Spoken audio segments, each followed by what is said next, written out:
Di sini saya akan menjelaskan mengenai peran FAO atau Food Agriculture Organization di ketahanan pangan itu sendiri. Saya mengambil jurnal dari peran FAO dalam ketahanan pangan di Provinsi Nusa Tenggara Timur melalui program pertanian konservasi yang disusun oleh Romano Bezinberg.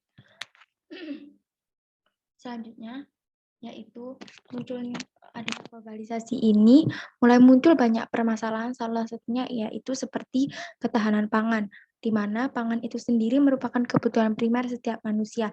Sehingga apabila suatu negara menghadapi krisis pangan, itu merupakan suatu permasalahan yang besar bagi negara itu sendiri. FAO sendiri menjelaskan di negara maju penduduknya 2 hingga 4% mampu memproduksi bahan pangan, sementara di negara berkembang 60 hingga 80% penduduknya tidak mampu memproduksi bahan pangan itu sendiri. Saya akan jumlah umbi-umbian sendiri menurut FAO di Indonesia meningkat dengan baik di gandum, umbi kayu, ubi jalar.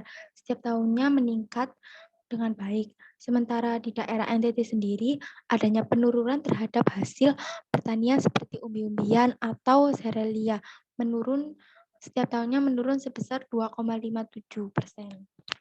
Selanjutnya yaitu faktor krisis pangan di NTT, yaitu yang pertama yaitu terdapat musim kemarau cenderung lebih panjang. Di sini yaitu sudah jelas bahwa curah hujan di NTT sendiri cenderung rendah sehingga sumber daya air itu sendiri berkurang. Kemudian kurangnya pengetahuan SDM.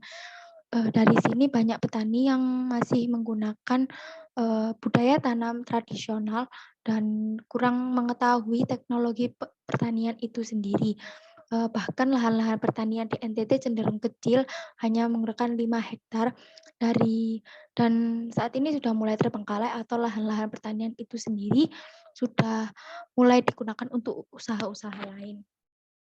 Selanjutnya, langkah FAO yang dilakukan untuk NTT itu sendiri yaitu dengan merubah budaya tanam melalui pertanian konservasi dengan memberikan training terhadap petani-petani di NTT itu sendiri dengan harapan agar persediaan air di NTT akan selalu terjaga dan tersedia sehingga proses dalam petani selalu lancar dan baik, dan dari sini istilahnya dapat menanggulangi krisis pangan itu sendiri.